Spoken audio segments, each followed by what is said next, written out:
The initial erosion of the Grand Canyon is very interesting, is that there was water flowing in this lower channel, but it was also flowing from the sides, and it produced a very amazing shape, which is, they call it a fractal shape. Are you familiar with that? Yeah, I did. I remember at university, some of the mathematics, that I studied, fractals was one of the cool things, because you get these amazing spiral sort of shapes, and the further you zoom in, you just keep seeing the same pattern repeat again and again and again.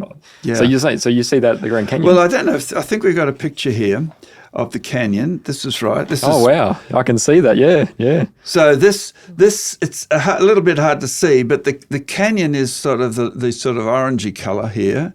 You can see the canyon going along there. It's got these side canyons, which is another story, and it goes up here. And so there's the flatter play areas around here, the slightly darker areas. But the thing about the canyon is you can see that the edges they're not straight. It's not straight as if it's been carved by a river, but they've got the canyon, and then you've got a sort of like a canyon coming out there, and then canyons going out here. So that's what makes a fractal shape.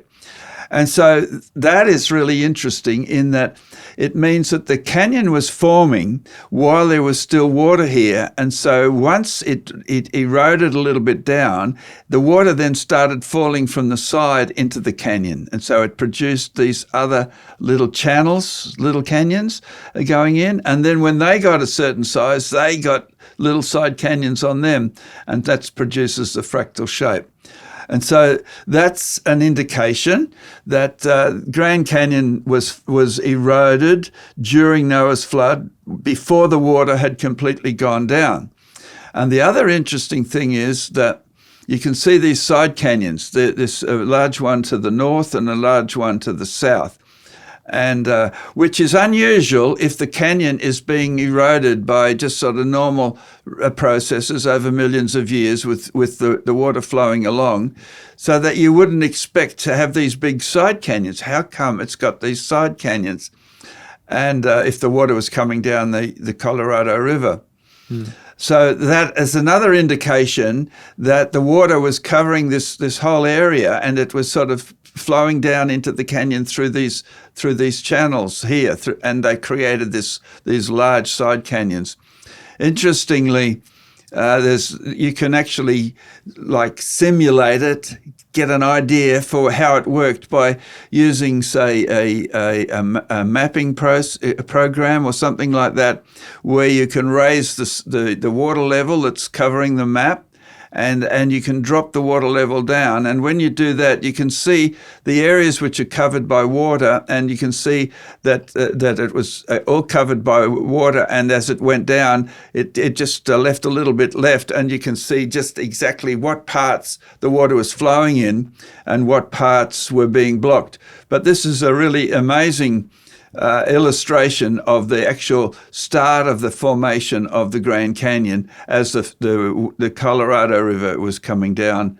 It wasn't actually a river. It was just a great big flow of water coming down from the Colorado Plateau, probably kilometers above the plateau at that time.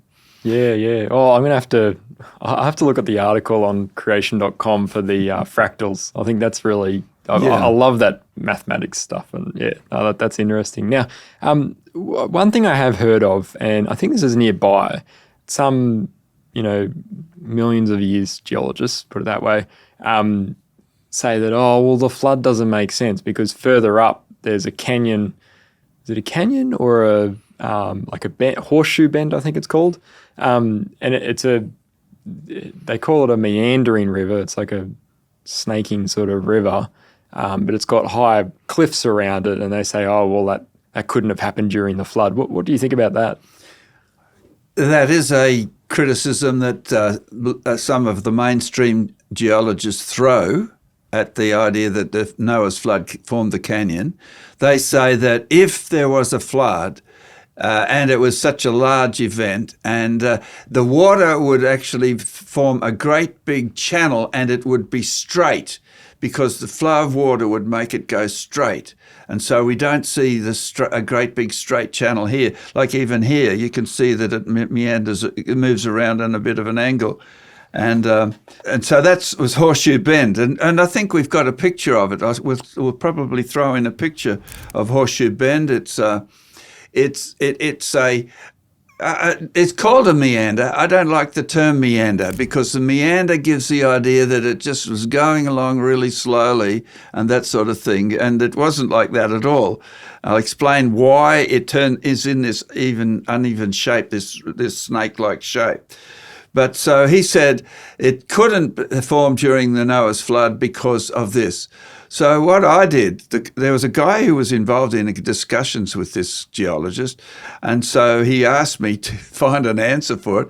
And so what I did, I went to Google Earth, and Google Earth's a really great facility where you can examine these sorts of places. And I'll just show you a picture of what I did with that. So this is a picture of the river. You can see that black line along there. That's the river. That's the Colorado River, and it's going like a snake down here into the Grand Canyon down here, and it goes from Lake Powell up here. So the water's flowing down here, and the Horseshoe Bend is about there, and you can't see it much, but you can see the dark line on the river. And what I did.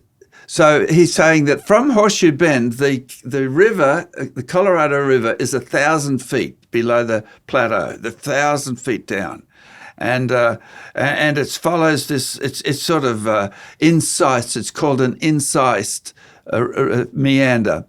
So I drew a line across here, and you can do a cross section of that line, and this shows you the actual channel. The channel is 20 kilometres wide and it's 350 metres deep. So this sort of is a channel that, illustrates the water was flowing down. That's the channel that the guy was saying it doesn't exist. And so there couldn't have been Noah's flood. But here, this is just the tail end of the flood anyway. Most of the water's gone.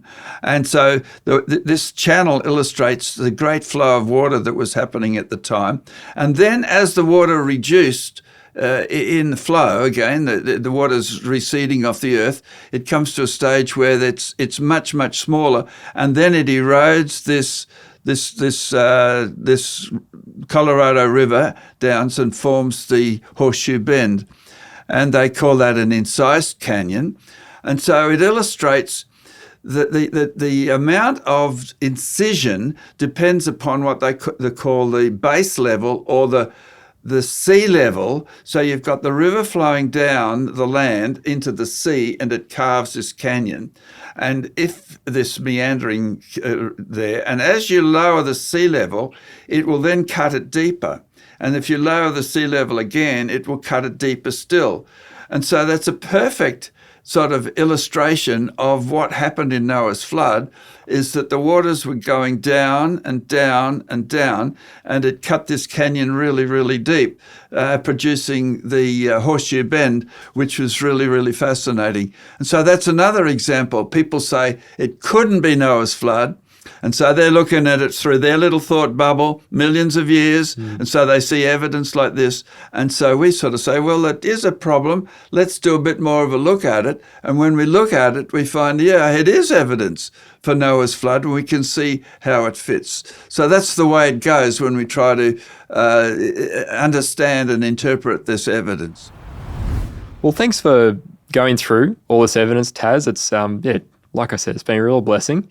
And what we've actually got is a resource that we want to share with people today, and that's a video stream based on a book called Evolution's Achilles' Heels.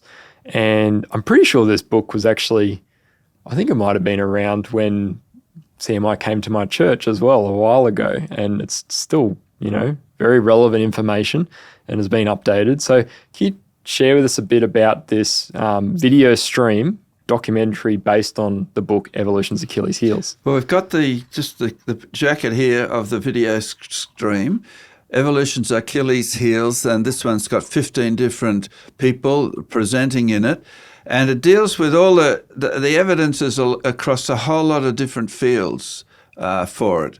Do you find this particularly helpful yourself? Yeah, I mean, I watched the documentary not too long ago, and I thought it was really good. The biggest thing was that it goes through the evidence that is supposed to be evidence for evolution, and it shows that actually each one of those is actually evidence for creation instead. That was the most powerful thing for me. Yeah, and I was just talking to somebody just recently who said that this was very impactful on his life. He watched this video, and he comes from not a Christian background, and he just said it was so empowering to watch this and to realize that there was solid evidence that supported, the Bible. And so this Evolution's Achilles heel, it's a great video to get. It will change people's lives. And so we're going to make that available for free. If you want to get this video stream, make sure you look at the video description below. There's a link there. Click on that link and you'll be able to watch this video stream completely for free. Make sure you check that out. Thanks, Tas. Thank you, Michael.